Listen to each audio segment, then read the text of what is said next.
Spreading all this out reminds me of my favorite preacher joke. Grandmother takes her grandson to church, and the minister climbs into the pulpit, takes off his coat, and the boy asks his grandmother, "What does that mean?" And the grandmother says, "Oh, this is going to be a good sermon. He's taking his coat off, he's going to get into it." Well, then he pulls out a handkerchief and spreads it out on the pulpit to use to wipe his brow. And the little boy says, "What does that mean?" And the grandmother says, "Oh, get ready, this is going to be a really good sermon." Then the minister takes off his wristwatch and lays it on the sermon. And the little boy says, "What does that mean?" And the grandmother says, "Nothing." He never looks at it. Just goes on and on and on.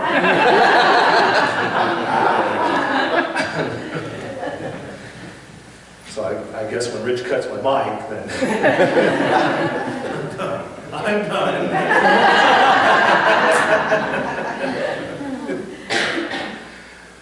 Back in the 90s, when I was doing my master's degree in Lexington, the seminary had a relationship with several smaller congregations up in the foothills of the Appalachians, and the primary mission of those churches were to raise up preachers. They were small, they couldn't afford a full-time minister, but they could host a student minister who was their sole pastor. And bless those churches, they put up with some of the worst sermons I've ever given. They let me cut my teeth and make all kinds of terrible mistakes at that church. I even still remember the day that as I stood at the back, they all walked out and said, "Hey, you preached today." Which led me to wonder, what was I doing in the other months leading up to it. They have an indoor baptistry now, but when I was there, their baptistry was the creek that ran right next to the church. So occasionally somebody would bring their backhoe in and dig out a spot, and we would go down in there to do baptisms, and it was great. Our tradition, we do immersion baptisms because we read the Bible and see that all the baptisms in the Bible are immersions. Jesus going under the water, others being immersed. The Greek baptizo meaning to go under.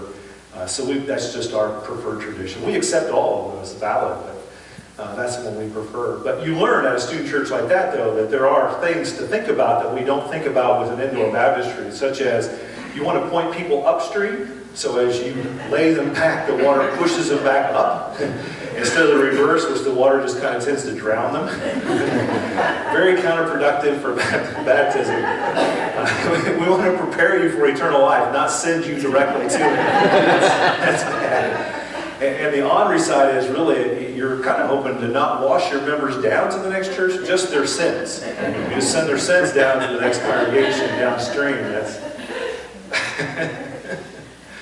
Baptism is such, as Jeff said, such a memorable part of our faith journey, really. And what we have today is Luke remembering this for us. He remembers Jesus' baptism, and if you were here last week, we talked about one way that we look at the Bible. Same story gets told several times, and that blesses us. If you had an accident, there was an accident up here at the intersection of Schwartz and Main, and there was someone on each of the four corners, and you asked all four of them for a description, you would get four different descriptions because that accident, parts of the accident were visible and parts of it were hidden to the person. So having all those perspectives gives us a different or a better image of what's really happening. So one of the questions that arises in this text that Luke provides us is who's doing the baptizing. In Matthew and Mark, they just clear it right up. John baptizes Jesus. And in fact, in Matthew, he goes to the extreme of having this conversation between John and Jesus, where John tries to say, "I'm not worthy," and Jesus says, "No, you are." And then they get the thing done. But in this text, Luke tells it differently. He remembers it differently for us. As he tells the story, Herod does this even more evil thing and puts John in prison, and then we go to the baptism scene.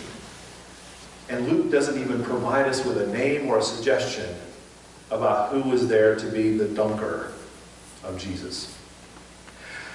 Now maybe this is sort of a Tarantino movie, like Pulp Fiction, and Luke is giving us the last scene first, and then we had to go through the story to get back to the last scene. Maybe that's what Luke was, or maybe Luke was just a little more lazy with his chronology than we wish. Or it's opened up some radical possibilities for us. possibilities that have informed our tradition and help us to understand baptism a little better. Luke helps us first. I think there's two keys to this text. The first key is that Luke helps us to see that this is an identity story. We're in the season of Epiphany. Epiphany is all about revealing who Jesus is to us. Jesus who has left the manger and grown up. Who is this person? It helps inform us as we go through the next season of Lent preparing for Easter. So last week we had the three wise men that show up, and we talked about how their appearance helps us to see the divinity of Jesus wrapped up inside flesh and bone. Today's text we see or hear God claiming Jesus. All of us enjoy being claimed. In truth, as you think about the people you know, you don't know them singularly. You know them within a context, right? The context of relationships that introduced you to them or the relationships that you share with them.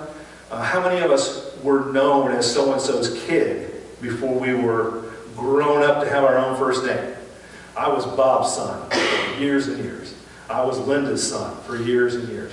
Or you knew someone else. I used to know Kim Michelle as Lexi's mom for years and years, as her daughter and my son were in daycare together.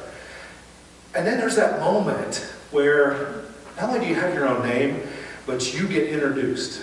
This is my friend, my brother, my sister, my spouse, and now you're being claimed, and this person that's introducing you is owning their responsibility for part of this relationship. They're sort of lifting you up and naming your connection. At the end of the story, Luke remembers for us that the heavens open up and God says, "This is my beloved Son with whom I am well pleased." Classier than this. It's identity. That our baptism, one of the reasons that we celebrate baptism is it claims our identity. It's us claiming the identity that God has given us. We are God's children. The second thing that Luke remembers for us is going back to this who does the baptizing. It's the Holy Spirit. That's one of the theological reasons that in our tradition, while we have a preferred methodology, we never ask anyone to get rebaptized because it's God that makes baptism effective. God is the one that chooses to make baptism powerful and real in our life. Just as God sets and makes the table real for us, and so we open it to everyone, baptism is also open. So whether it was an infant baptism or by sprinkling or an adult immersion, God's the one that makes that real, not how you swim in the water. Now that changes some things for us.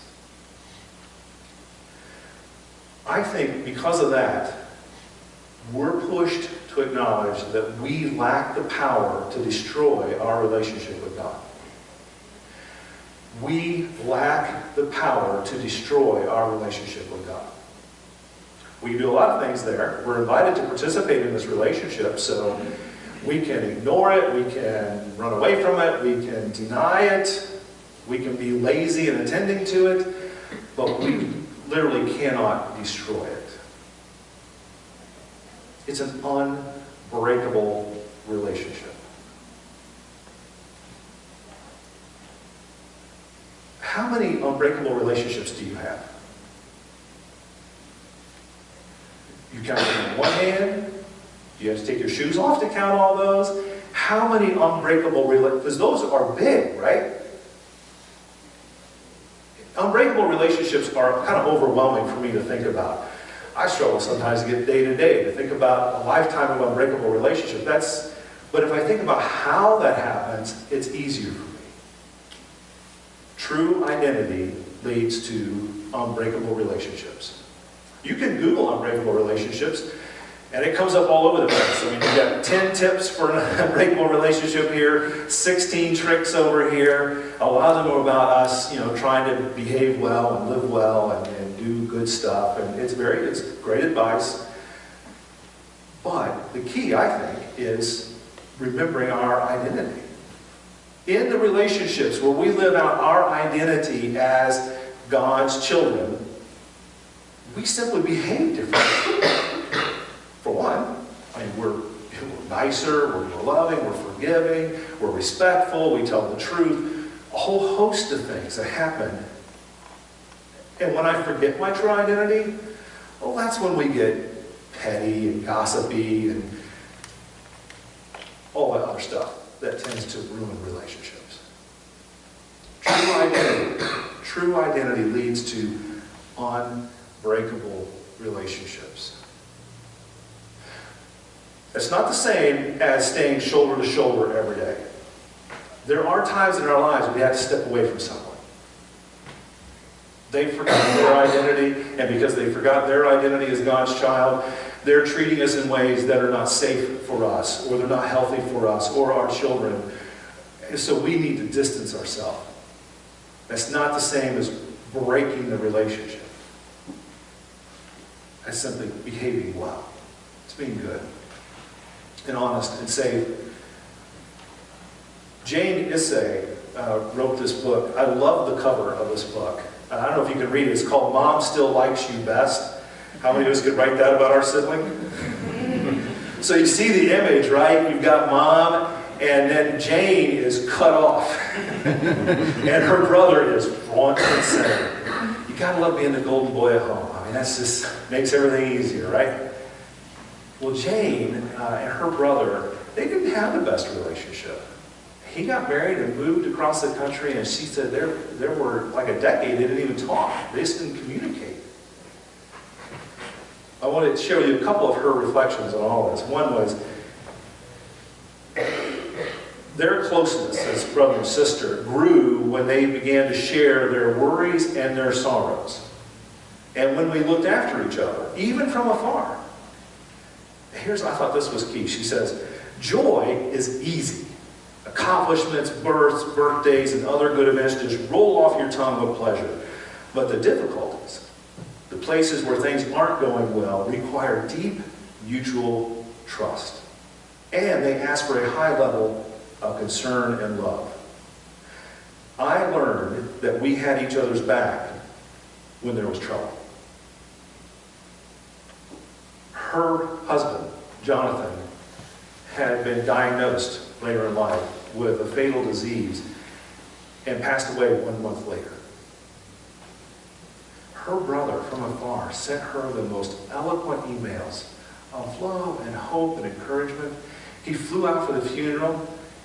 He was about to return to his own home when hospice called and said they were going to come and pick up the bed and the oxygen tank and all those other accoutrements of hospice care. And he stayed. He told his sister he didn't want her to go through that alone.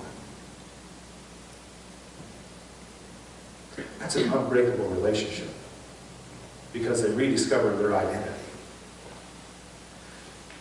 She writes, in August, before Jonathan, her husband, became ill, my brother and his wife sent me a birthday present, the first I had ever received from them.